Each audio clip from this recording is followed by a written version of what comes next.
Before we begin, take a moment to get comfortable. Let your arms go heavy, your breath slow. And as you listen, feel free to leave a comment sharing what time it is, where you are, and what city or village you're listening from. It's love to know.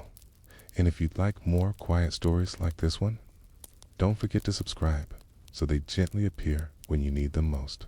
Now, let's begin. Close your eyes for a moment and imagine the hush of an English evening in the year 1086. The air is cool, carrying the faint tang of smoke from damp woods smoldering in low hearts. A Norman camp lies still, its canvas tents set in rows, flapping faintly in the breeze. In the largest of them, a rough-hewn table has been laid with sheaves of parchment. Candles burn low, dripping wax down their sides, casting long shadows that tremble against the fabric walls. You hear it, the rhythmic scratching of quills across parchment, steady as the chirping of crickets in tall grass. Each stroke marks another line in what was meant to be the most complete account of a kingdom ever attempted. This was the Domesday Book, the Great Survey, ordered by William the Conqueror, the Norman king who had taken England by sword only 20 years earlier. Its purpose was simple and yet impossibly vast: to count everything, to weigh and measure the wealth of his new kingdom, to know who owned what, and therefore what was owed to him. Not just castles and fields, but oxen and mills, fish ponds and salt pans. It's a survey so complete. Chroniclers said that not a single ox or pig could escape its tally, and yet, you listen to the steady scratching of quills as you lean closer and see the faded ink upon parchment. You notice something strange: gaps, whole stretches of land not fully described, entire places left almost blank.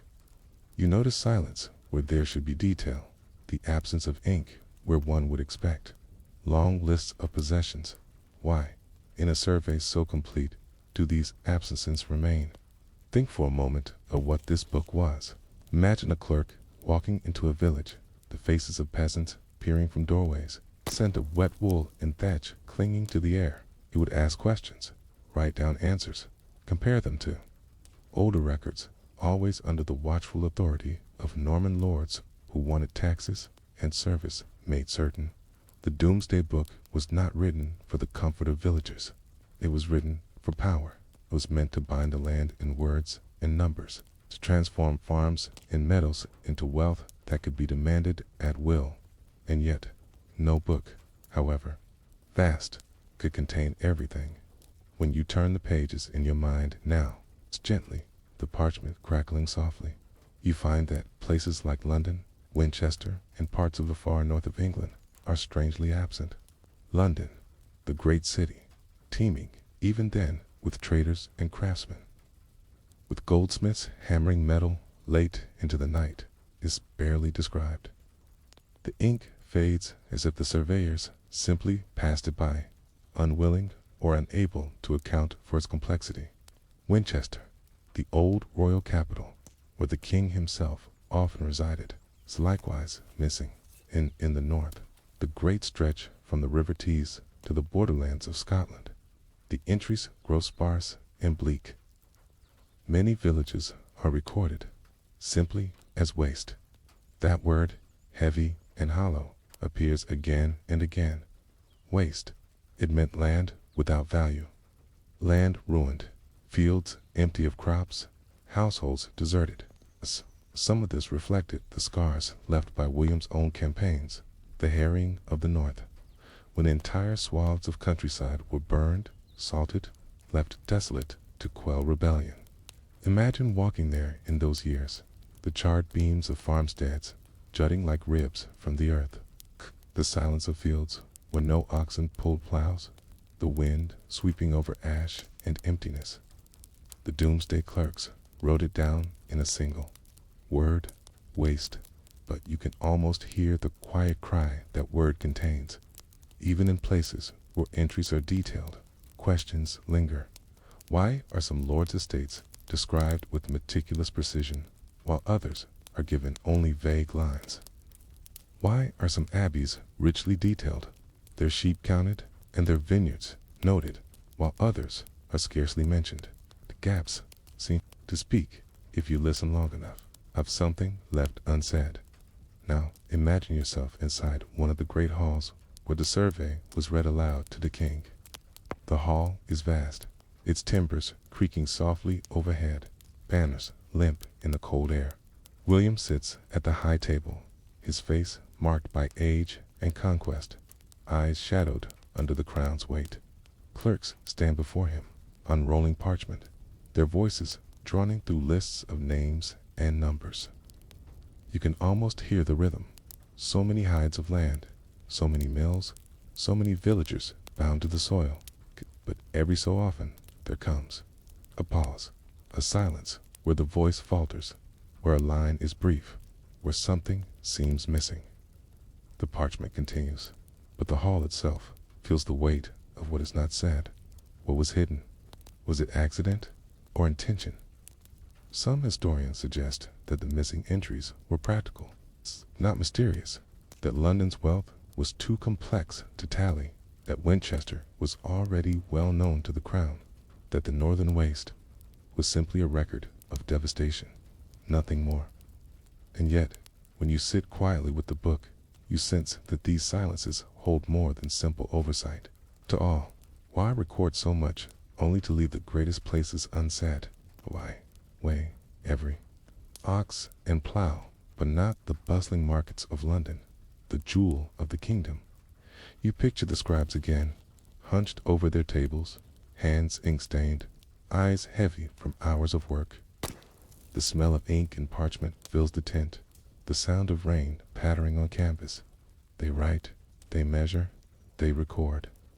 And sometimes they hesitate. Perhaps they were instructed to leave certain things out, matters too sensitive for parchment.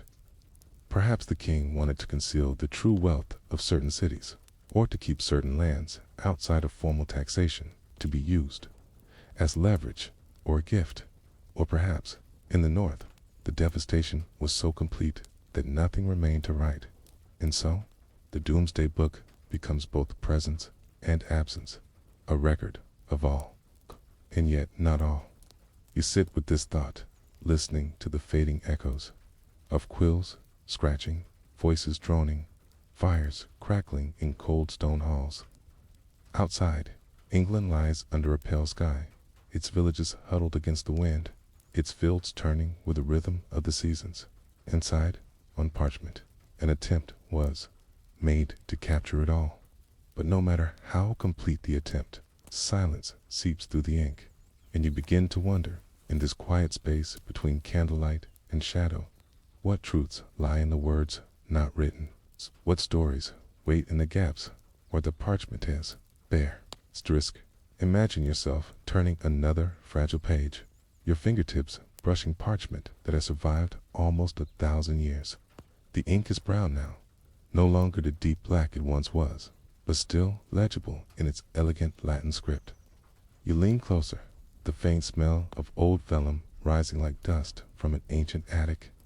At first, the words seem steady, as if the clerks who wrote them were methodical, precise. But as you follow line after line, you notice again those small irregularities, the quiet absences that seem to hum beneath the surface. Why were certain places left unmeasured? Why would a book designed to count and control leave shadows so deliberately unexplored? To understand this, you need to return in your mind to the England of 1086. You picture it not as a tidy map, quote, as a landscape alive with contradictions. Vast forests still covered the land, filled with boar and deer, and the rustling of wolves that prowled at the edges of settlements. Great marshes lay undrained, humming with insects, treacherous underfoot, their reeds whispering secrets in the wind. Villages clustered on higher ground, small clearings where smoke curled upward from thatched roofs, while beyond them stretched lonely miles of wilderness. To a Norman king intent on order, this land was both treasure and threat. The survey was meant to tame it. Every entry was a cord binding England tighter to the crown. Each line reminded villagers, lords, and abbots alike that William knew what they held and what they owed him. It was power transformed into ink. And yet, when you look at the omissions, you see cracks in that power. Take London. Even then, it was swelling with life, a knot of trade that tied England to the wider world. Ships crowded its wharves, sails furled against the Thames breeze, bringing wine from France, cloth from Flanders, spices carried along long routes from distant lands. Traders' cries mingled with the clatter of carts on cobbled streets. How could such a city be ignored? Perhaps, some say, it was because William already knew its wealth firsthand. Perhaps its markets were too complex to be reduced to neat columns of numbers. Or perhaps, just perhaps, its freedom from the book granted it a kind of protection, a recognition that London's power was its own, not something to be fully bound by a king's parchment. Now, think of Winchester. It's the old capital, still humming, with royal presence, its cathedral already vast and echoing. The city's stone walls enclose not just markets, but the very treasury of the realm. To omit such a place seems almost unthinkable, and yet it too is missing, left unpenned, as though even William hesitated to set ink to its name. You picture clerks glancing at one another, quills paused in midair, waiting for instruction that never came. And then there is the North, that stark, hollow word, waste, repeating again and again. For the people who lived there, it was not an abstract word. It was their homes burned, their fields salted, their kin dead or scattered. The harrying of the North carried out by William a decade earlier had left scars so deep that even in 1086 whole regions remained ruined. Yet even devastation tells its own story. To call land waste is not to say it held nothing, but to admit that what once had life was now silenced. You can almost hear the stillness of empty fields in that single word. But silence in a book can mean many things. Some silences are born of oversight. Some are crafted with intention. And some are warnings. The Domesday clerks did not work alone. They traveled with local juries of villagers and landholders who swore oaths, naming who held what in King Edward's day, and who held it now under William. These juries remembered, they testified, and their words were written down. But what of things they dared not speak? What of lands disputed, seized by force, or hidden from the king's gaze? How much of the silence in the book reflects not the ignorance of clerks, but the fear of those who gave testimony? Picture a villager called before the jurors, his hands rough from plowing, his eyes darting to the Norman lord who towers nearby. He is asked, who held this land? Who owns it now? He answers carefully, mindful that a wrong word could bring punishment. Perhaps he omits a name. Perhaps he claims a field is barren when he knows a cousin still works it in secret. Fear bends truth into silence. And silence, in turn, is copied into the book. The book, then, is not just a survey. It is a mirror, reflecting not only the land, but the shadows cast by conquest.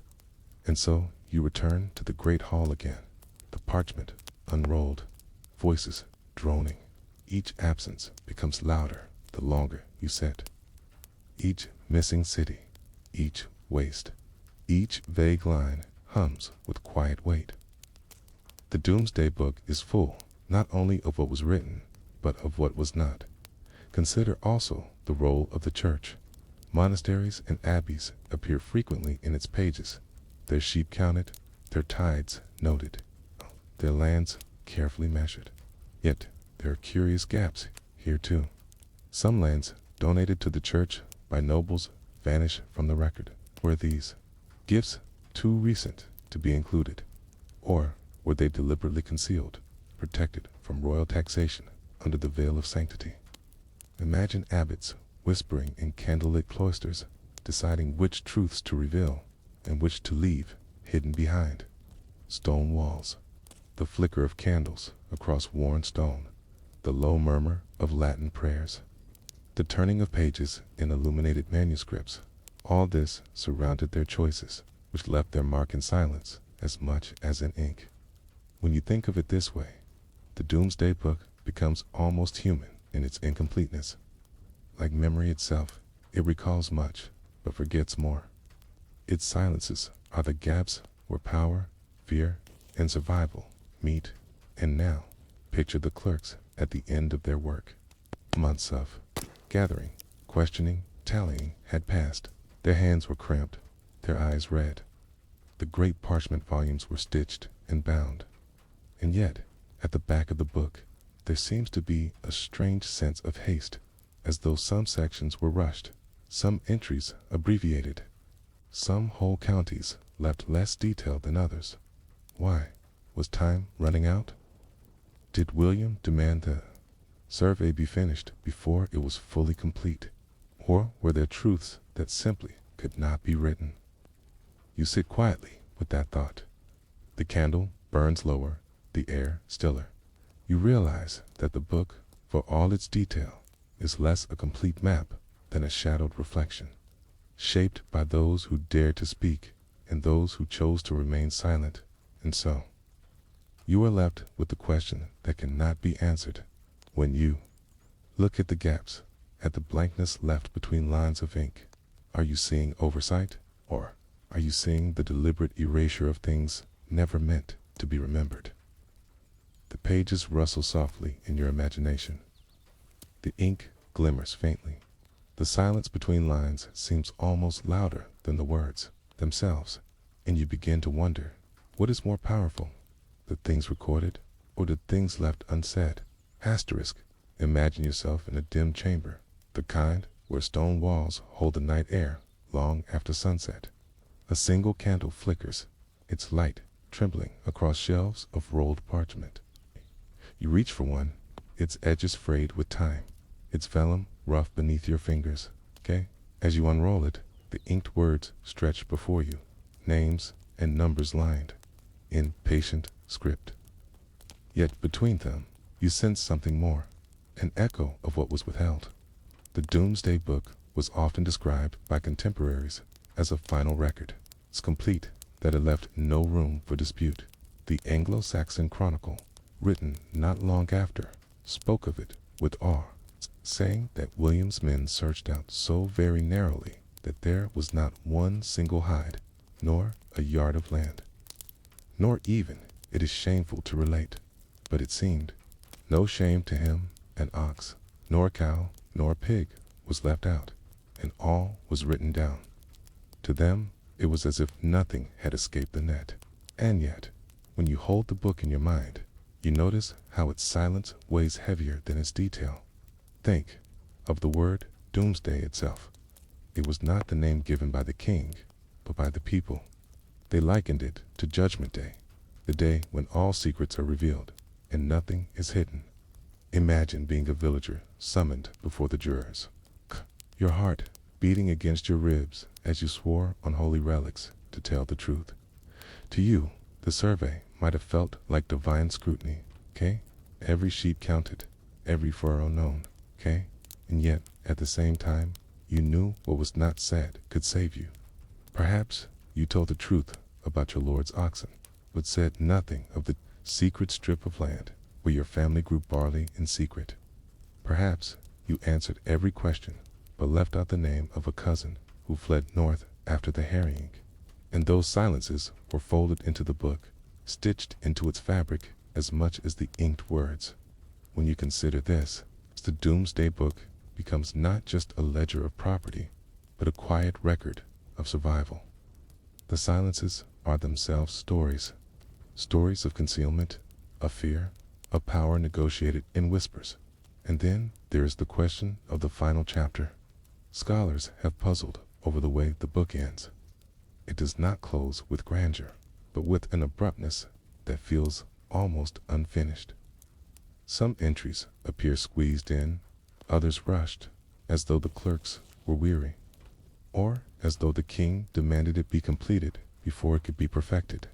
In some counties, details trail off into brevity, as if time had run thin. It is here, at the end, that the silence grows deepest. You imagine the scribes again. They have labored for months, even years. Their eyes are strained, their hands blistered, from holding quills. The air in the scriptorium is heavy with the scent of ink and tallow. Outside, winter presses close, its winds rattling shutters. Inside, the men bend still over parchment, their breath misting faintly in the cold. One by one, they finish their sections. But the king waits. He does not care for their fatigue. He demands the book, now, complete or not. And so, the last sections are hurried, gaps left unfilled, details abandoned. The silence of haste joins the silence of omission, but perhaps it was not only haste. Some believe the final gaps conceal deliberate decisions, truths too sensitive to record. Think of powerful lords who had fought on both sides during the conquest, their loyalties shifting like shadows. To name their true holdings might stir unrest, To reveal the king's private revenues might weaken his grip. And so, silence was safer. The clerks wrote what they could. The rest they left unspoken. And you, listening now, sitting in the quiet glow of imagined candlelight, realize how much history lies not in what survives, but in what is withheld. Picture again the Northlands, written as waste, a word brief enough to fit on a single line. Yet behind it, the devastation of entire communities, mothers without children, fields without seed, hearths without fire. That single word is not a gap, but a veil covering countless untold stories. Each silence in the Domesday Book hides something vast, something that once lived, something that was erased. And so, it's the book that claimed to contain all of England whispers, instead with shadows. You hear it when you close your eyes. The faint echo of voices that did not speak, the faint scratch of quills that paused and moved on. The hush of places deliberately left blank. Centuries later, when historians pore over the Domesday Book, they marvel at its scale, its detail, its survival. They see it as a monument to Norman administration. But even they admit that its final chapter feels different, hurried, incomplete, unsatisfying in its neatness. And so they, too, return to the same question. What was hidden? Was it wealth, kept secret to protect it from taxation? Was it ruin, too vast and painful to describe? Was it political, the silence of compromise between conqueror and conquered? Or was it simply the weariness of human hands, quills dropping at last, parchments rolled before their time? As you sit in the stillness of this thought, you notice how your breath slows, how the candle in your imagination burns lower, how the silence of the book seeps into the silence of the night around you. The Domesday Book, for all its words, leaves you with this, the weight of the unspoken dot. And so the final chapter remains open, not with words, but with absence. You are left wondering if silence itself can be written. Then how much of history is made not of memory, but of forgetting? Asterisk. Picture a small stone church on the edge of a Norman village in 1086. Its walls are rough, the mortar still smelling faintly of lime, its roof patched with moss where rain seeps through. Inside, the air is heavy with incense and damp wool. Villagers crowd together on the worn flagstones, their eyes lowered, their hands restless at their sides. In front of them, a table has been laid with relics, bones of saints, fragments of wood said to be holy, wrapped in silk and guarded in carved reliquaries. The villagers are told to place their hands upon them to swear the truth about their lands, their oxen, their labor, and their lords. You hear the shuffle of feet, the low murmur of prayers in Latin, the silence that falls when the first man steps forward. His fingers, cracked and calloused from plowing, rest on the reliquary. His voice trembles as he swears, not just before his neighbors or the clerks, but before God himself. He must speak of who held the land in the time of King Edward before the conquest, and who holds it now under King William. He must account for the shift of power, for the loss, for the change. The quill scratches his words into permanence, the sound sharp against the stillness, and yet you sense his unease. What he says is truth, but perhaps not the whole truth. He knows which fields lie hidden at the forest's edge, which strips of land his family tills quietly, unclaimed, untaxed. He knows who fled to the north and who secretly returned.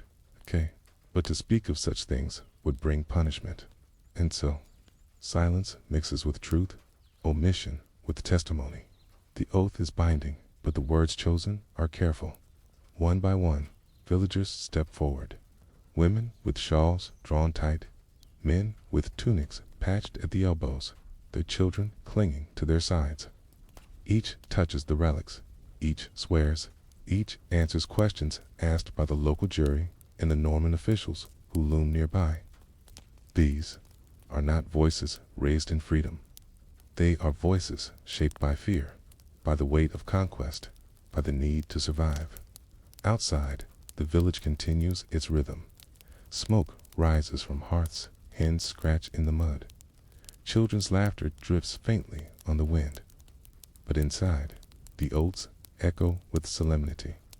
Every word spoken becomes ink, and every line of ink becomes a claim that binds the land. You can almost hear the hush that falls when the clerk looks up from his parchment, pausing, waiting for the next villager to speak. The oaths themselves were not merely a formality. They were the backbone of the Domesday Survey. The book was built on sworn testimony, layer upon layer of memory and declaration. But memory can falter, and words can be bent. What was spoken depended on what could be said safely. What was left unsaid lingered in the silence, just as powerful as the words themselves. Imagine being a child in that church, watching your father swear. You would remember the heavy air, the way everyone's breath seemed held at once, the way the flickering candlelight danced against the stone walls. So would see your father's lips move, hear his voice low and steady, and you would sense the danger behind each word.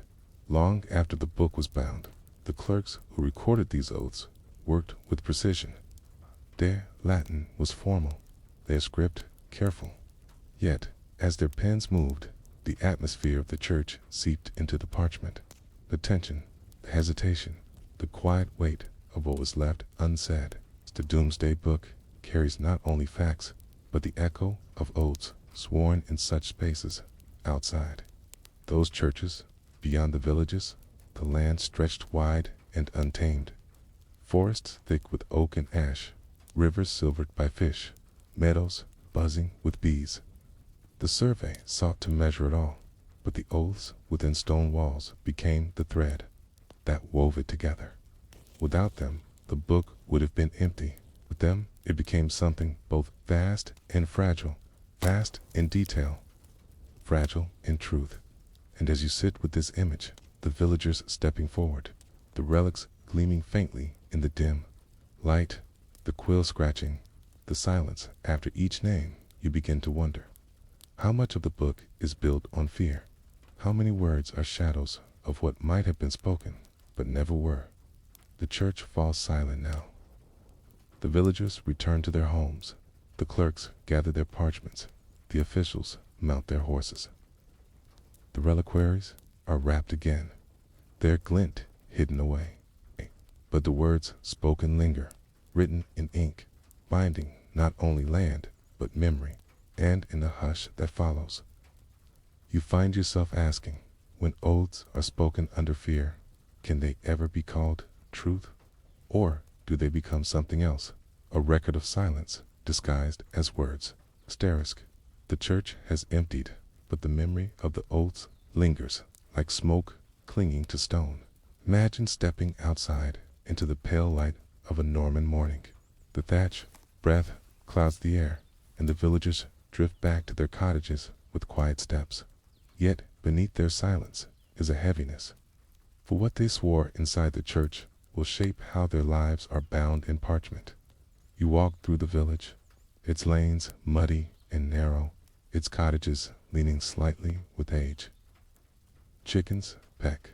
In the dirt, a dog barks somewhere in the distance, and smoke curls thinly from low chimneys. The people you pass are hushed, glancing over their shoulders. They know the survey is not just words, it's power. To speak is to place your life beneath the king's gaze. The Domesday Book gathered truth, but it was a truth refracted through fear. Picture a villager standing before the jurors, his hands still raw from pulling the plow. He knows his lord has seized an extra medal from a neighbor, yet he dares not say it aloud. The Lord himself stands nearby, his Norman mail glinting faintly, his hand resting on his sword. What could the villager do? His silence is not ignorance. It is survival. Fear bent truth into careful shapes. Some spoke less than they knew. Others altered memories, aligning them with the expectations of those in power. In this way, the Domesday Book became not simply a record of land and wealth, but a mirror of power itself. It captured not the whole truth. Imagine a woman standing before the relics, her shawl drawn close around her shoulders.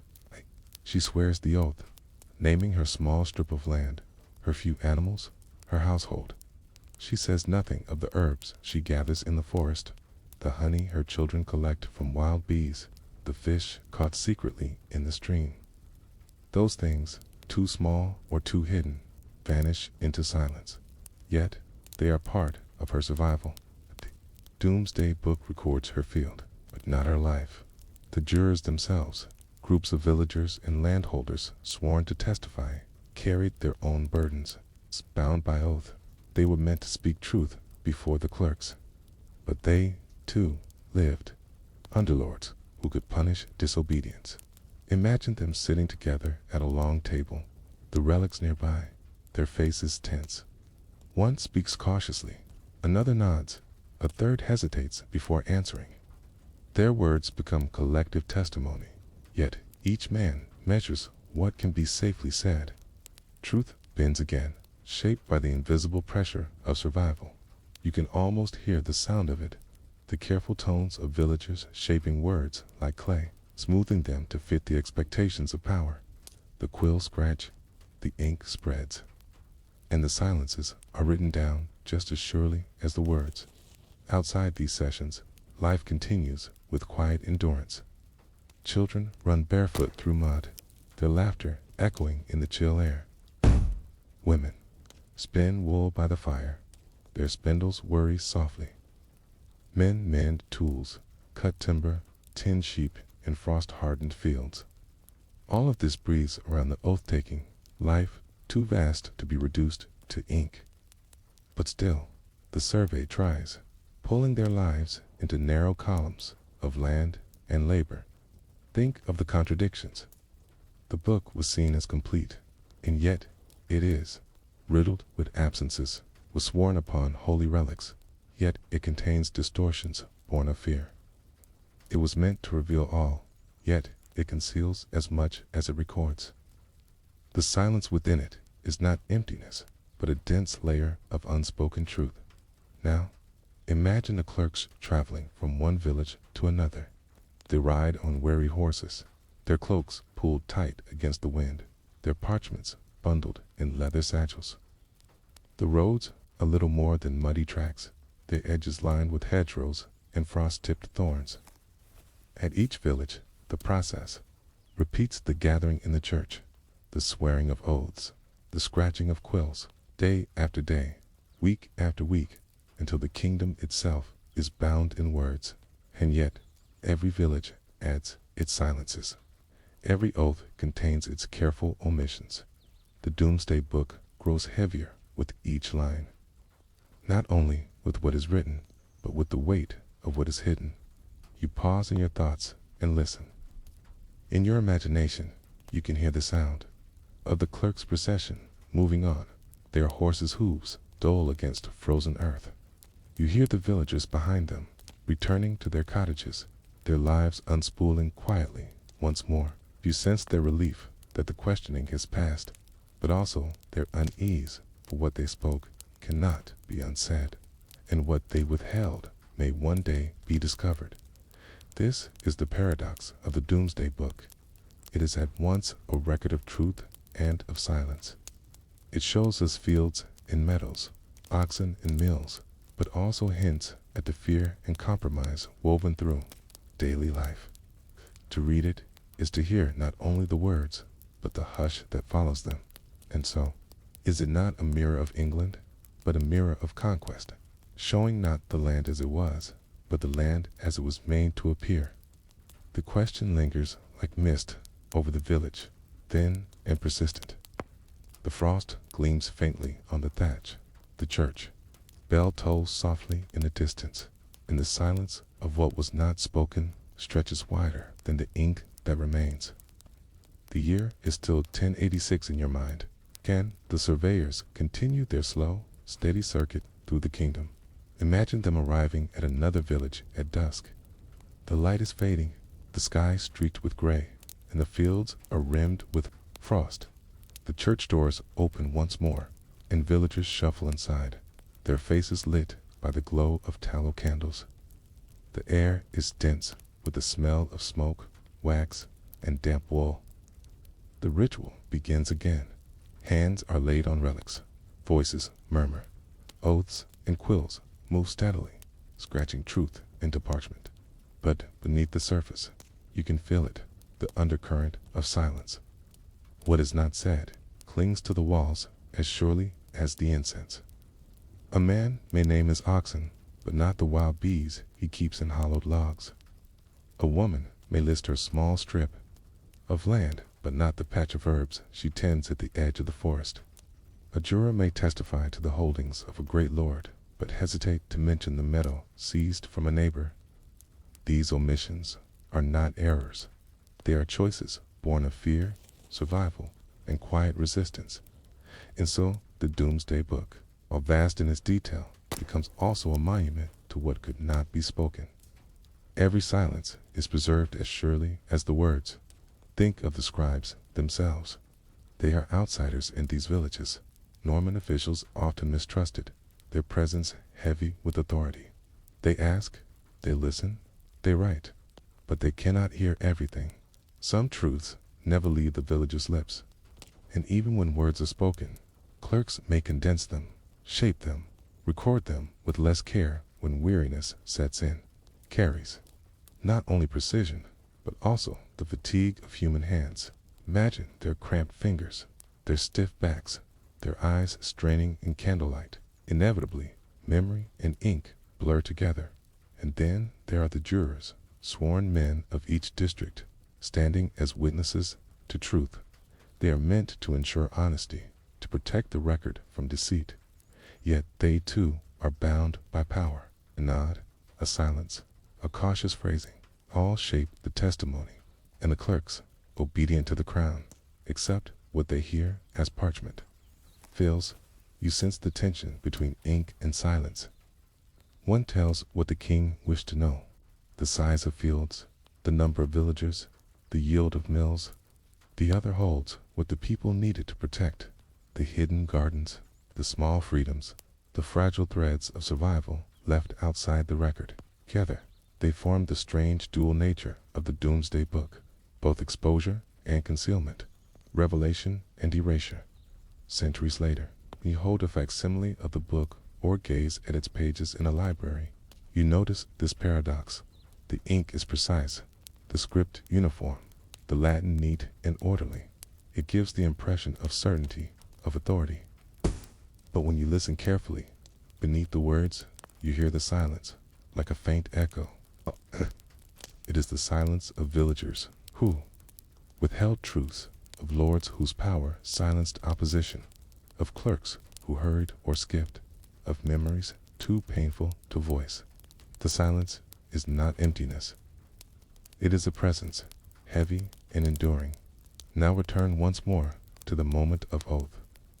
A villager stands before the relics. His hand rests on polished wood and gilded metal, his lips forming the words of his vow. He says what he must, and he does not say what he dares not. Around him, the others watch. The silence of the church seems to press down like weight. Then, when his words are recorded, he steps back. He knows he has spoken enough to satisfy the king's men and enough to protect his family. That is all that matters. The silence between what he spoke and what he withheld is where his survival lives. The Domesday Book became famous for being final, unchallengeable. People said it was like Judgment Day itself, that no man could dispute what was written. But those who lived through its making knew otherwise. They knew that the book carried their silences as much as their words. They knew that its authority was as much an illusion as a reality. As you linger with this thought, imagine the sound of the book being closed. Parchment folding softly, leather straps drawn tight. The clerks mount their horses and ride on. The villagers return to their cottages, and the church doors swing shut once more. Outside, the frost deepens, the night grows still. In the silence of the land seems to mirror the silence of the record. You begin to wonder, is history itself written more by what is spoken or by what is left unsaid? When we study the Domesday Book today, do we hear the voices of 1086, or do we hear more strongly the hush of all that they dared not speak? The candle burns low in your imagination. The voices fade. The silence of oaths lingers, echoing across the centuries. Asterisk, picture a long timber hall lit by firelight, its beams dark with smoke and age. At the far end, a Norman baron sits in a carved chair, his mail glinting faintly beneath a wool cloak. Around him are his men, eating from wooden trenchers. The smell of roasted meat thick in the air. The crackle of the fire mixes with the low murmur of voices.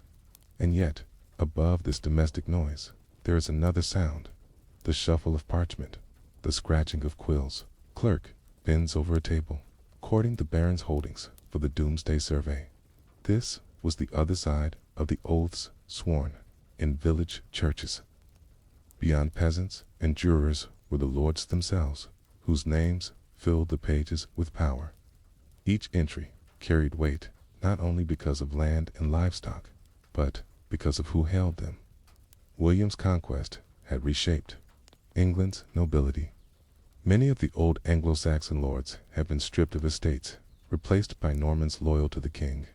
To read the Domesday Book is to see this transfer of power, written line by line, lord by lord, state by estate. You trace your mind across the parchment and see the names appear. Odo of Bayeux, the king's half-brother, holding vast swaths of land. Robert of Mortain, another brother, his estates sprawling across counties.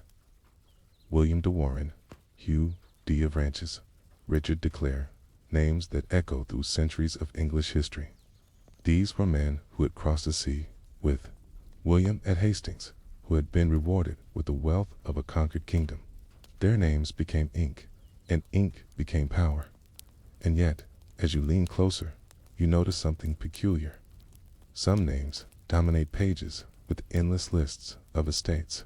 Others appear briefly, almost modestly, despite being known in their time as figures of great influence. Why the unevenness? Was it haste or intention? Did the clerks record fully, or were certain lords granted silence where detail might have been dangerous? Think of Odo of Bayeux. Hayes was not only William's half-brother, but also Bishop of Bayeux, a man of both sword and crosier. His power was immense, his ambition greater still. Yet only a year after the Domesday survey, he fell from grace, imprisoned by William for overreaching. Imagine reading the book then, seeing his vast holdings written in steady ink, while knowing that his power was already unraveling. The book freezes a moment in time, yet shadows creep in around its edges, whispering of what could not be written. The villagers' oaths describe their toil, their oxen, their meadows. The The Lord's records describe their castles, their revenues, their tenants, but both were bound by the same silence. A lord might downplay wealth to avoid scrutiny. A clerk might soften an entry at a noble's insistence. Power could bend ink as easily as it bent words. And so, the Domesday Book does not merely record England's wealth. It reflects the politics of survival at every level. Peasants concealing scraps of life, lords shaping the image of their might. The silence is not only in the gaps of missing cities or wastelands, but in the careful ways names and estates are framed. Picture again the great hall, the clerk's quill scratches. The baron leans back in his chair, sipping from a goblet, his eyes on the flickering fire. He knows what is being written and what is not. Silence here is less about fear than about calculation. What should the king know? What should remain in shadow? What might serve later in bargaining when loyalties shift and power is tested? You hear the murmur of voices at the high table, the clink of knives against wooden platters. You see the scribe pause, waiting as the baron dictates. The words chosen are deliberate, shaping the record just as carefully as the villagers' oaths did.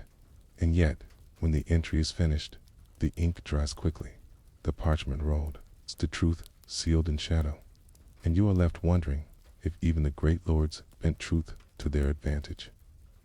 Then how much of the Domesday Book reflects England as it was, and how much reflects England as its rulers wished it to appear? The fire burns lower in your imagination. The shadows lengthen across the hall. The sound of quills fades, but the silence of what was not written remains, whispering through the centuries. Asterix, picture yourself riding across the English countryside in the wake of the doomsday surveyors. Italy is stitched with hedgerows, its fields pale with frost, its forests deep and whispering with the sound of crows. On the horizon, rising above village and meadow, you see the new shapes of Norman power, castles, stone where there had been none before, timber palisades bristling on hills, towers that threw long shadows across the land. These castles were not only fortresses of earth and stone. They were symbols, declarations carved into the landscape. Each one told villagers, there is a new lord, a new order, a new master whose will is written in both rock and ink. The Domesday Book, in its quiet parchment lines, mirrored these stones. For every castle, there was an entry, a till. For every lord who built them, there was a list of lands, tenants, revenues. Ink and stone together wove the tapestry of conquest. You hear it in your mind, the clang of hammers on stone, the thud of timber posts driven deep into the ground, the creak of oxen hauling great loads of earth to raise moats. Smoke rises from forges, sparks leaping in the cold air as blacksmiths craft nails and hinges. The sound of labor echoes across valleys. And in some chamber nearby, a clerk records the name of the lord, the value of the estate, the obligations owed. The castle looms above the land, and the book looms above the people. And yet, not every castle appears clearly in the Domesday Book. Some are noted, their revenues listed. Others vanish into silence, their presence unrecorded, their stones left unmentioned. Why? Perhaps they were too new to be counted, rising faster than ink could capture. Perhaps their lords concealed them, hoping to hide new power from the crown's gaze. Or perhaps the clerks, weary and pressed for time, let details thin at the survey's hurried end. Consider again the great lords whose names filled the book. Odo of Bayeux, with estates so vast they spanned across shires, his castles symbols of both wealth and ambition. Robert of Mortain, whose holdings stretched like a patchwork blanket across England's southern counties. William de Warenne, Hugh de Ranches, and others whose names would echo through centuries of noble lineage. Their estates are set down with meticulous care, and yet the silences remain. It's like shadows stretching between the lines. For the villagers who lived in the shadow of these castles, life changed in quiet but profound ways. Imagine a farmer leading his oxen past the rising walls. The scent of freshly hewn timber fills the air, mingling with damp earth. The farmer lowers his eyes, knowing that the land he tills no longer belongs to the memory of his forefathers, but to the stone tower above him. The book would record his fields, his oxen, his dues, but it would not record the tightening knot in his chest as he passed beneath the gaze of armed sentries. The Domesday Book gave shape to this transformation. It showed not only what was owned, but who owned it, the redistribution of power from old Anglo-Saxon nobility to Norman lords. Names changed, and with them, the fate of countless villagers. A Saxon thane who once held 10 hides of land might now be reduced to a tenant, his estate listed under a Norman's name. In ink, his power was erased, his memory reduced to silence. Picture, again, the scribes. They sit at tables in halls and castles, their quills scratching steadily. Lords dictate holdings, jurors confirm, clerks reduce it all to neat Latin lines. Yet even here, silence seeps in. Some lords downplay revenues to lessen taxes. Some clerks omit details under pressure or persuasion. Power is always present, bending ink just as it bent stone. And so, the book becomes not a mirror of reality, but a mirror of conquest. The castles outside rose to the sky. The book inside bound them in ink. Both endured. Both spoke of dominance. Yet, both carried silence. The silence of villagers displaced. The silence of the old nobility erased. The silence of truths omitted for advantage centuries later. When the Domesday Book is opened in quiet libraries, its Latin lines seem distant, abstract.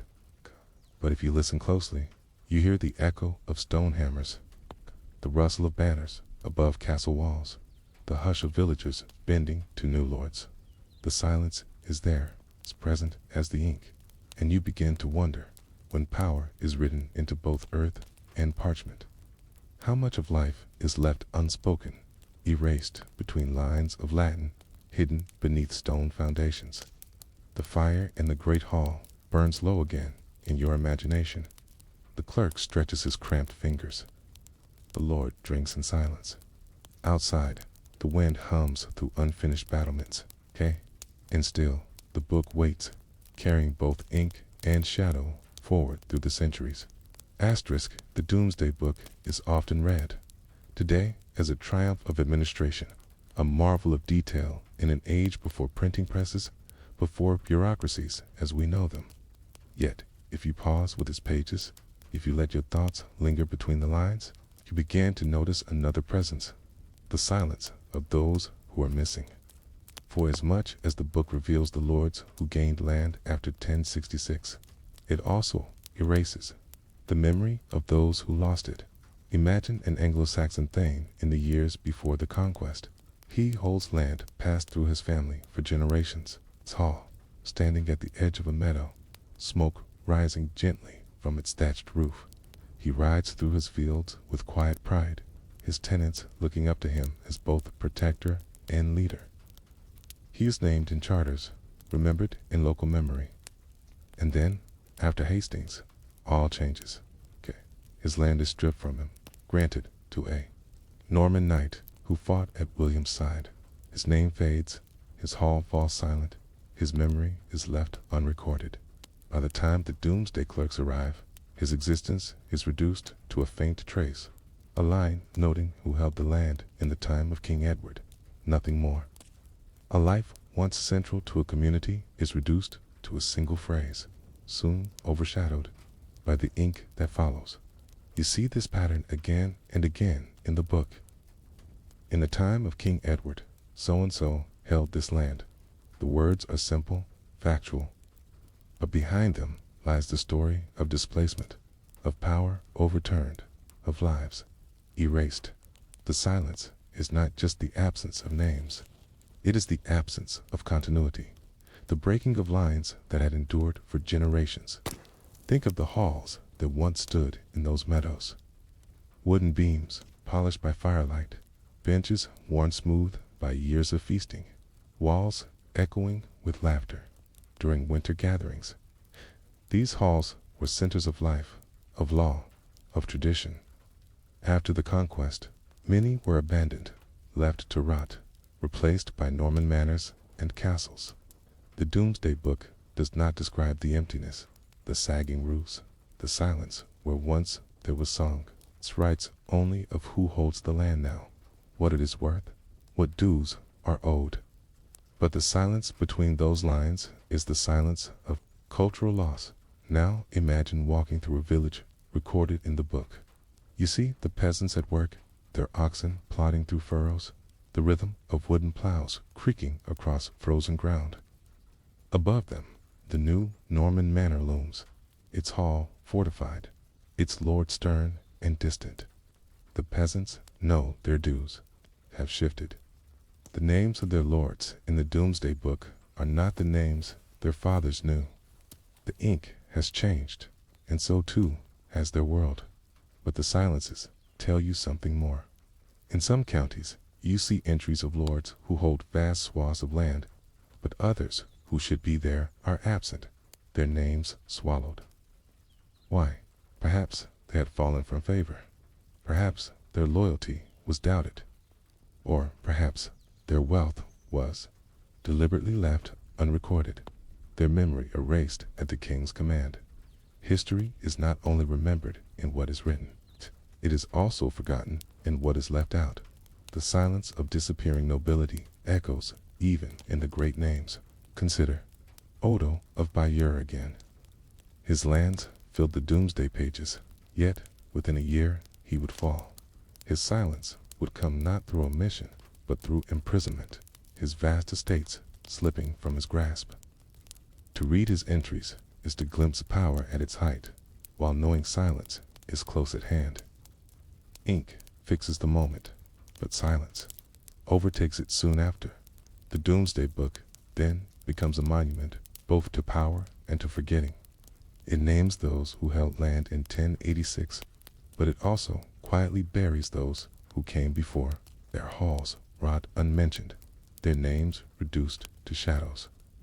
To hold the book today is to hold both record and erasure in the same hand. Picture again the scribes bent over their tables. They write line after line, careful, precise. Their quills scratch, their candles burn low. They do not pause to mourn the names they omit. To them it is work, ordered by the king, completed in obedience. Yet, with every line they shape history. With every silence, they decide who will be remembered and who will be forgotten. And as you listen now, in the quiet of your own room, you begin to sense the presence of those forgotten voices. The Anglo-Saxon thanes, whose names linger only, faintly, the women who never appear at all, the peasants reduced to numbers, the halls that once stood proud and are now nothing but ash beneath the soil. Their absence is as loud as the presence of the great lords whose names dominate the parchment. Centuries later, archaeologists dig in fields where those old halls once stood. They find charred beams, broken pottery, the faint lines of ditches that once marked enclosures. In these fragments, the silences of the Domesday Book speak again. They remind us that history is never whole, that every record is a balance of presence and absence, of what is spoken and what is forgotten. You picture the book closing once more, its pages heavy, its leather straps drawn tight. It is set aside in some chamber, guarded and preserved, but the silence within it lingers, reaching across centuries, whispering of those who once were and are now lost in shadow. And so, as you sit with this thought, you are left with a question that drifts like smoke through the air. When a book claims to count everything, but erases so many lives, is it truly a record of a kingdom? Or is it a record of forgetting? The fire in your imagination burns low. The quill scratches no longer. The silence of the Domesday Book remains heavy, enduring, possible to escape. Asterisk, picture a cold morning in Winchester, where the royal treasury once stood at the heart of William's kingdom. The streets are narrow, the stone houses damp with mist, and the cathedral bells echo faintly through the air. But beyond the sound of bells and the murmur of merchants in the market, there is another rhythm. The quiet shuffle of clerks carrying rolls of parchment into the king's hall.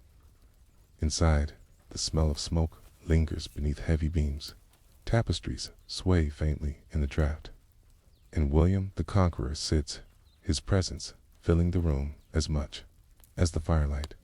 The Domesday Book was not the work of idle scribes. It was the command of a king who had crossed the sea, claimed a crown, and now sought to bind a conquered land under his gaze. To understand the book, you must imagine not just the clerks and villagers, but the crown itself, watching from above. William's rule was built on vigilance. He had taken England by force at Hastings, but conquest is never complete with one battle. Rebellion simmered in the north, whispers stirred in the west, and loyalties were fragile. The survey of 1086 was not merely about wealth, it was about control. William wanted to know every holding, every field, every man who owed him service. He wanted the kingdom written down so that no dispute could escape his notice. Imagine yourself seated in the hall as the clerks unroll their parchment. The ink is fresh, the script tight, each entry a line of authority, many hides of land. A voice reads, so many plows, so many tenants. The words flow, but behind them, you hear the weight of the crown. This is not simply record keeping. This is a declaration. All of England is under the king's gaze, nothing hidden, nothing beyond his reach. And yet, as the survey unfolds, silences creep in. London is missing. Winchester itself is barely described. Parts of the north are listed as waste. To the villagers, these omissions may have felt like mercy or mystery. To the lords, perhaps protection. To William, perhaps strategy. The crown did not need everything on parchment. Some things were better left unwritten, kept in the king's memory, beyond the eyes of others. Picture William as he listens. His face is stern, scarred by years of battle, his eyes shadowed beneath the weight of rule. He hears the figures, the names, the values. He nods, but he also remembers. He knows which lords can be trusted, which lands have been devastated, which cities hold wealth too great to be bound in ink. The book before him is a tool, but his gaze is wider. The silences in the book are not absences to him. They are choices, shaped by his command. Outside the hall, the kingdom stirs. Villagers wake to frost on their fields, oxen steaming in the morning air. Merchants open their stalls, spreading out cloth and spices. Priests ring bells for morning prayers, their echoes carrying across stone streets. None of them see the book, but all will feel its weight. For when the crown holds knowledge, it holds power. And when knowledge is shaped by silence, power takes on shadows. Think of the fear this survey inspired. Chroniclers tell us it was spoken of like the day of judgment. Hey, people believed nothing escaped it, that the king would know all. And yet, those same people must have noticed what was missing. Perhaps they whispered to each other in markets and fields. Why is London absent? Why is Winchester unrecorded? Why is the North called waste? They did not know the answers, but they felt the silence. It hung over them as heavily as the words. The Domesday Book was thus both presence and absence, a mirror of William's gaze, but also of his choices. What he wanted revealed was written. What he wanted hidden remained in shadow. And for those who lived under his rule, the silence could feel as binding as the ink dot. Now picture the clerks leaving the hall, their parchments rolled, their quills cleaned, The king remains by the fire, his crown heavy on his head, his thoughts restless. He has bound a kingdom in ink, but he knows ink alone is not enough. Armies are needed, castles rise, oaths are sworn. The book is part of a greater web of power, one strand among many. Its silences, its gaps, its shadows, these to serve him, and you, listening now in the quiet of your own night, begin to sense the weight of that gaze. The Domesday Book is more than a survey, it is a vision of a king, both vast and selective, both complete and incomplete. It shows you not only what he saw, but also what he chose not to write. And so, the final question lingers softly. When power is written into parchment, is it the ink that binds, or the silence that shapes what cannot be seen? The fire in Winchester's hall fades to embers in your imagination. The clerk's footsteps echo away into silence. The king's gaze lingers, heavy, enduring, reaching across centuries. Imagine, standing at the threshold of a great hall where the Doomsday Survey is being read aloud. The air is thick with the scent of rushes strewn on the floor, mingled with the faint smoke of torches fixed into iron sconces. You hear voices before you even enter, a clerk's careful Latin, the measured cadence of numbers rolling like waves. It is not a sermon, nor a song, but something that feels just as solemn. It is the kingdom itself, reduced to lists, recited beneath the shadow of the king. Step inside, and you see them. At the high table, William sits, his cloak heavy, his face stern. Clerks stand before him, parchment unrolled across wooden lecterns. Their voices carry the weight of authority, naming each holding, each tenant, each due. The rhythm is relentless. Hides of land, plows, oxen, mills, salt pans, fisheries. You listen as if to a litany, each figure a judgment to the people of 1086. These numbers were not abstract. 8. They meant obligation. To say a village had 10 hides of land and 5 plows was to say how much labor it owed, how much tax could be demanded, how many men could be summoned for service. Every number was a thread, binding villagers to the crown. And so, when the survey was read, it was as if a mirror had been lifted to the land, showing not only what existed, but what was owed. Imagine being one of the villagers summoned to hear this reading. You stand at the edge of the hall, your hands rough, your clothes simple. You listen as your village is named, as your fields and oxen are spoken aloud. You feel exposed, as though your life has been laid bare before the king. The book knows your work, your land, your animals. Nothing seems hidden, and yet you know there are things the book does not say. The patch of herbs at the forest's edge, the secret store of grain, the quiet bargains struck with neighbors. You feel the weight of what is spoken, but also the silence of what is not. For William, these numbers were power. K gave him knowledge no king before had possessed. He could see at a glance which lords held what lands, which villages were prosperous, which counties had been devastated. He could judge the strength of his kingdom, and through it, his ability to levy taxes, to raise armies, to enforce his will. The book was a weapon, quieter than swords, but just as sharp. And yet, as you listen longer, you hear the unevenness. Some entries are long, meticulous, detailed. Others are brief, almost curt. Some lords' estates are recorded with precision. Others seem strangely vague. Entire cities, like London, are absent altogether. This unevenness was no accident. Reflects the choices of power, what William wished to bind, and what he preferred to leave in shadow. The villagers may not have understood the politics. They felt the weight of the numbers. Each figure spoken was a reminder that they lived under watch, that their labor was counted, that their fields were known. Imagine the hush that fell after their village was named, the way people glanced at each other, the way silence spread. As the next village was read, the numbers were not just ink, they were judgment. And so the book acquired its name, Doomsday. Not from William, not from the clerks, but from the people. To them, it felt like the day of judgment, when all would be revealed, when no secret could be hidden. The very act of being counted was terrifying. It was as if the crown had reached into every cottage, every field, every hearth. But here, too, lies the paradox.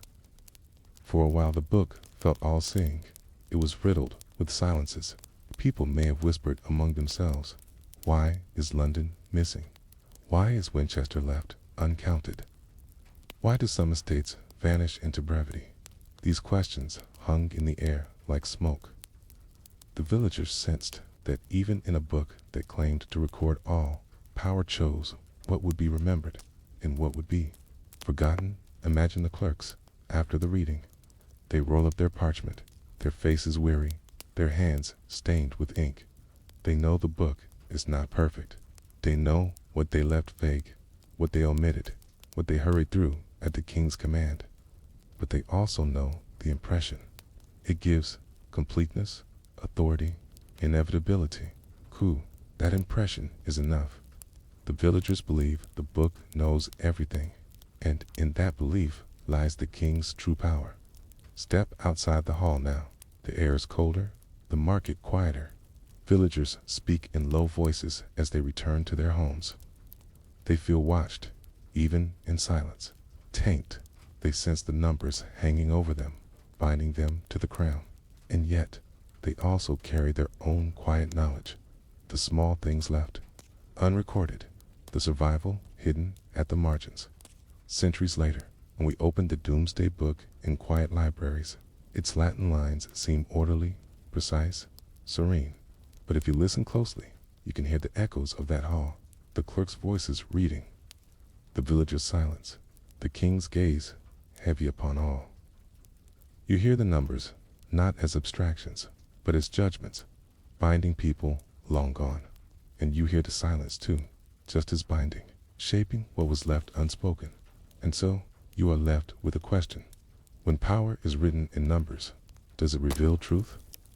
Or does it create its own reality, shaping what people believe, even when the silences are louder than the words?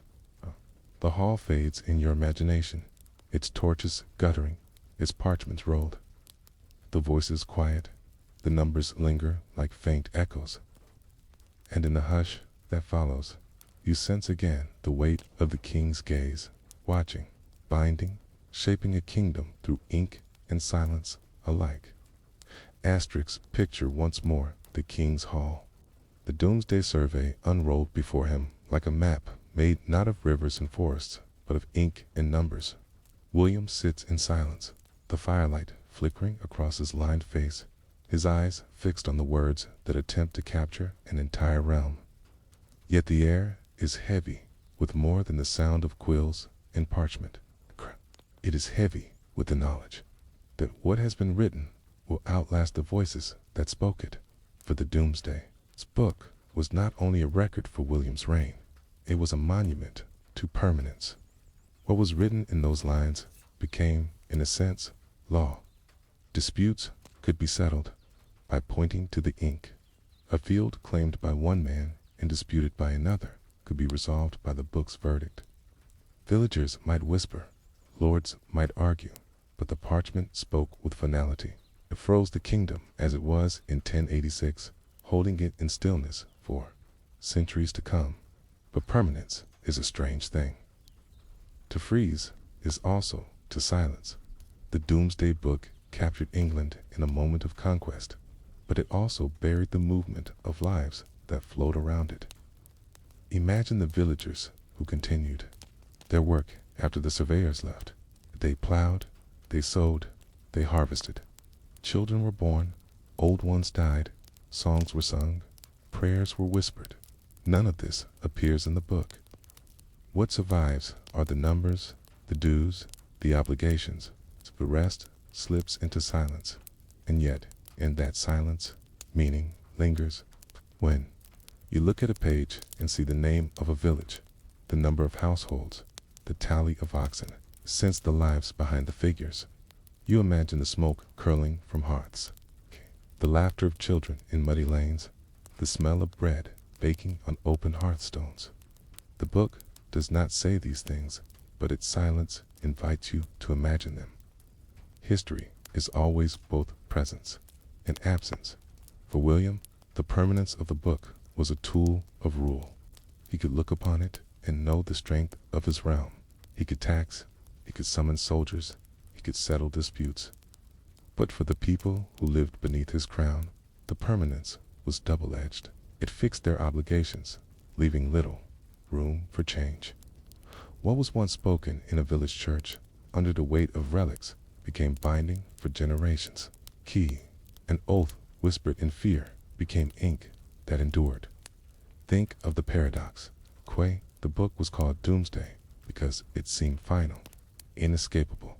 And yet, we know today that it is riddled with silences, omissions, and shadows. It is both absolute and incomplete. It is both memory and forgetting. The villagers who swore, the lords who dictated, the clerks who wrote, all shaped it with their words and their silences. But once written, it ceased to be theirs. It belonged to the crown, and through the crown, to history. Imagine centuries passing.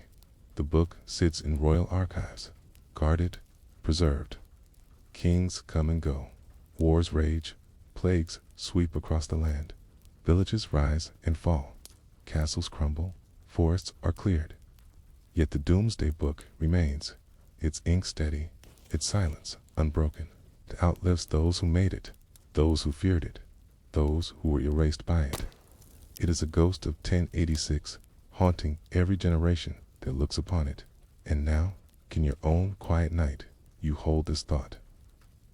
The book that was meant to reveal all leaves you instead with shadows. The ink shows you numbers and names. The silence shows you lives unrecorded. Both are truths, and both endure. The fire in Winchester's Hall fades once more in your imagination. The clerks are gone, their quills stilled. William sits alone, the weight of conquest pressing on him, his gaze fixed not on the future, but on the frozen reflection of a kingdom in ink. Outside, the night deepens. Inside, the silence of parchment lingers, and you are left wondering, is it the words that survive across centuries, or the silences between them? Imagine walking through a quiet valley somewhere in the heart of England. The hills roll gently, the grass wet with morning dew, and a brook trickles softly through meadows where sheep graze in silence. Today, the place feels timeless, untouched, but if you close your eyes, you can almost hear the faint echoes of voices that once filled it. It's children's laughter, the creak of a plow, the ring of a blacksmith's hammer. A village once stood. Here, its smoke rising each morning, its fields tilled with care. And yet, when you open the Domesday Book to search for its name, there is nothing. The village is absent, as though it never existed. These are the forgotten margins, the places left unrecorded, the people erased not by conquest alone, but by silence on parchment. The Domesday Book is vast, but it is not infinite. There were villages too small, too poor, too ruined to be written. There were communities lost in the harrying of the North, burned and salted until they disappeared from memory. There were settlements, hidden in forests, scattered in marshes, perched on hillsides, whose lives were too fragile to be counted. Their absence is as haunting as the words that remain. Imagine one of those lost villages. Its cottages were made of timber and wattle, its roofs thatched with reeds. Smoke curled from hearths, hens clucked in muddy lanes, and the sound of bells from a small wooden church marked the hours. The villagers lived in rhythm with the land, planting in spring, reaping in autumn, gathering firewood in winter. Their days were simple, their struggles immense. Hunger lingered at the edges of every season. Cold seeped through walls each night. Yet their lives were real, their labor vital, and still their names were never written. Why? Perhaps the surveyors passed them by. Perhaps the jurors who gave testimony did not bother to name them. Perhaps the land was already counted under a larger estate, its small people swallowed in the Lord's holdings. Or perhaps, after famine or war, the village lay empty when the clerks arrived, only charred beams and overgrown fields, silent where voices once were. To write it down as waste was easier than to describe its absence in detail. Think of the families who once lived there. A mother kneeling by a hearth, stirring pottage over a clay pot. Father mending a plow, his hands calloused, his breath fogging in the cold. Children chasing each other in the mud, their laughter rising above the stillness of fields. They were never named, never listed, never recorded. The Domesday Book erased them without meaning to, its silence covering them like soil over forgotten graves. And yet, even in silence, traces linger. Archaeologists find them centuries later, shards of pottery, rusted nails, the faint lines of ditches marking old fields, a scatter of bones in the earth. These fragments whisper of lives uncounted, reminding us that history's silence is never complete. Now, imagine how it felt to live in one of those villages in 1086, knowing the surveyors were traveling the land. Perhaps you heard of them in the next valley, men on horseback, clerks with parchment, villagers summoned to swear oaths in the church. You waited, wondering if they would come. Perhaps they never did. Perhaps your village was overlooked, too small to matter, too fragile to claim a place in parchment. Did that feel like relief, to be hidden from the king's gaze? Or did it feel like erasure, as though your community's very existence meant nothing? For William, the Domesday Book was a tool of power, but for those forgotten villages, it was absence. Their names, their lands, their lives vanished into silence. To be unrecorded was to be invisible, both to the crown and to history. And yet, invisibility is never complete. Their absence hums between the lines, reminding us that the book's authority is only partial, its gaze imperfect. As you sit now with this thought, you can almost hear the sound of those vanished villages, the creak of doors that no longer stand, the whisper of wind through fields no longer plowed, the faint memory of bells long silenced. They are not written, but they are not gone. They remain in the margins, haunting the silence of the Domesday Book. And so, you are left with a question that drifts quietly in your mind. Is it better to be counted, bound forever by the ink of power, or to be forgotten, surviving only as whispers in the silence? Asterisk. Imagine a clerk sitting at a rough wooden table, his quill poised above parchment. He dips it into the ink, then hesitates. Before him lies a list of names, fields, and dues. Behind him, a lord waits, impatient, his voice sharp, his eyes fixed on the page. And yet, when the quill moves, not everything is written. Some places are recorded, others vanish into silence. A line is drawn, but the village beyond the forest. It's a small settlement by the marsh, the cottages clustered on a hillside. They are left unwritten. The ink dries, and with it, those lives slip into the shadows of history. The Domesday Book is filled with such silences. You can see them not only in the blank spaces, but in the brevity of some entries. In the way whole communities are reduced to a single word: waste. The surveyors moved quickly, the clerks grew weary, and the kingdom was vast. But silence is never just accident. It is also choice, shaped by power, fear, and convenience. Picture a lost hamlet at the edge of a forest. Its people live in timber huts, their roofs patched with reeds, their fields small and scattered. They gather berries and mushrooms, cut wood, tend sheep in clearings. When the surveyors pass, perhaps they are overlooked. Perhaps their existence is folded into the holdings of a nearby manor, erased as an independent place. Perhaps the jurors, sworn to testify, say nothing of them, preferring to simplify, to avoid disputes. And so the hamlet disappears into parchment silence, though its smoke still curls upward each morning. Think of the weight of that silence. For the villagers themselves, nothing changed. They continued to plow, to gather, to pray. They did not need the king's parchment to tell them who they were. But for history, silence became erasure. Centuries later, we turn the pages of the Domesday Book and do not find them. They become ghosts between the lines, real lives unrecorded, caduce absent, haunting the page. Now imagine the north, scarred by the herring, villages burned, fields salted, families scattered. Then when the clerks arrived, they wrote waste again and again. But what did that word conceal? Behind it were the memories of homes destroyed, of children lost, of harvests ruined. The silence was not empty. It was filled with grief.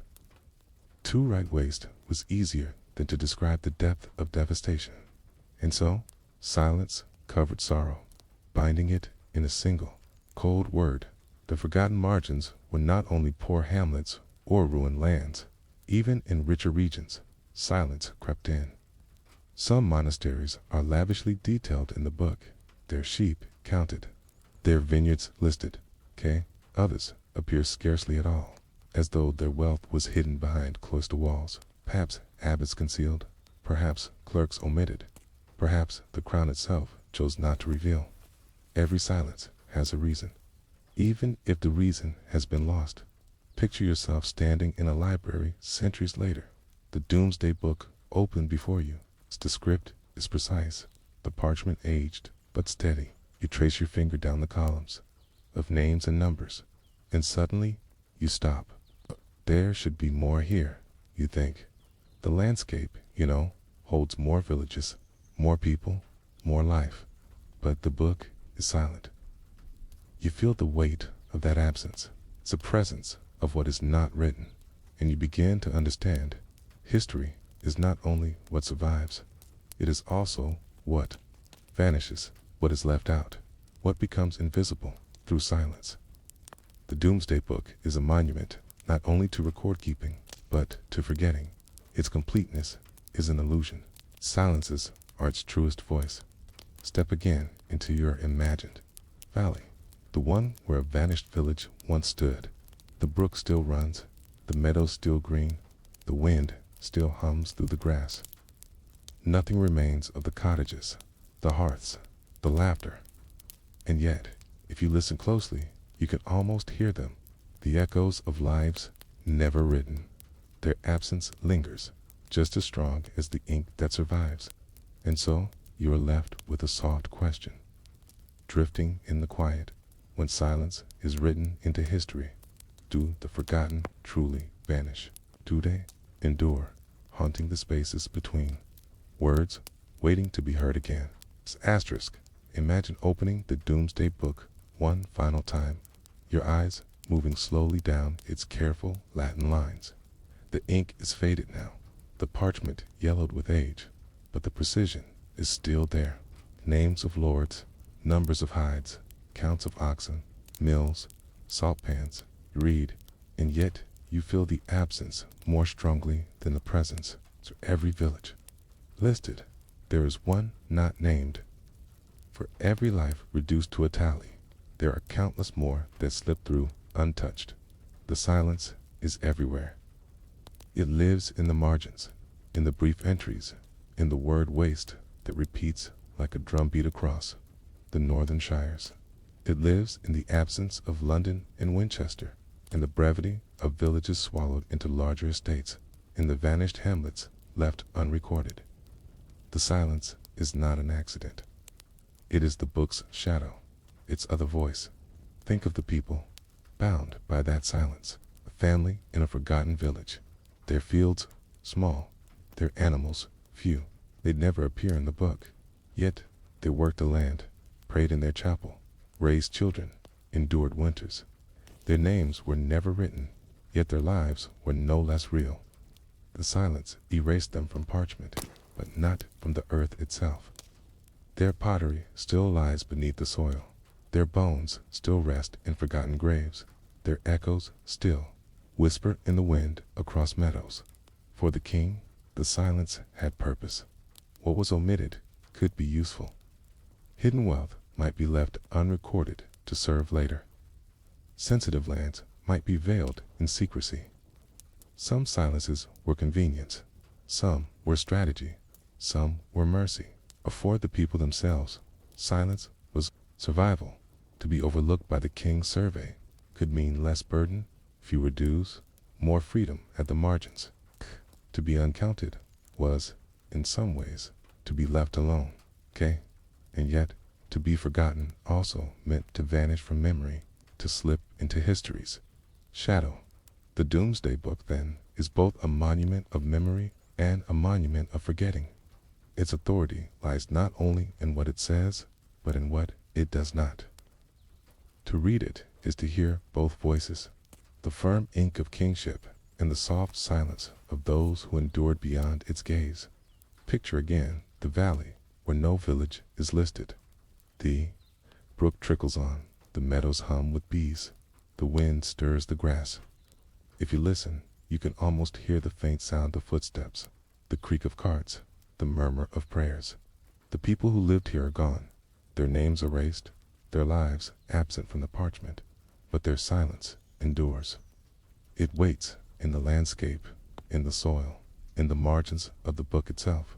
And so, when you close the Domesday Book in your imagination, you do not feel only the weight of ink. You feel the weight of silence, heavier, deeper, more enduring. For the ink shows us what power wanted preserved. The silence shows us everything else. Centuries later, when historians turn these pages, they too sense it. They see the detail. They marvel at the completeness, but they also notice the gaps, the absences, the quiet weight of forgetting. And in that noticing, the silence speaks again. The Domesday Book survives, bound in leather, preserved in archives. But the silence within, it lives outside, in fields and forests, in ruins, in relics, in stories half remembered. It endures because forgetting is never absolute. It endures because silence always hums beneath the words. And so you are left with the gentlest of questions, drifting like a breath at the edge of sleep. When history is written in both ink and silence, which endures longer, the words that are read or the lives that were never written at all? The candlelight in your imagination flickers low. The parchment is rolled. The hall grows quiet. Outside, the night settles over England, and the silence of the forgotten remains, deep and unbroken, carrying across the centuries.